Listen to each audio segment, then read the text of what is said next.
Hello guys, আসসালামু আলাইকুম। আমি আফরোজ হোসেন। এখন যাচ্ছি আমার একটা বান্ধবীর বাসায়। আমার বান্ধবীর নাম হলো আরিফা। চলুন যাওয়া যাক। আর গাইস আমি আছি আরফান হোসেন। আমার চ্যানেলটাও ডাউনলোড আছে। চলুন গাইস, এখন হেঁটেই যাবো। সামনেই তো বাসাটা, ওই যাচ্ছে। ওখানে যেতে যেতে দেখেন গাইস, দেখাও বিয়ে বাসাটা। আমরা যেখানে আসি, এটা আমার বার্থডে স্টেজ। কার বার্থডে রে বই? এটা সরি ভাই, এই যে পেটের বার্থডে।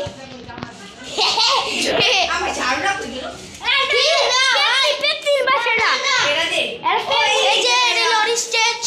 এই যে দেখেন লম্বা guys, জিনিস। এই যে দেখেন, এটা হলো আমার বান্ধবী। আজকে তো এই ঝাড়ু দিয়ে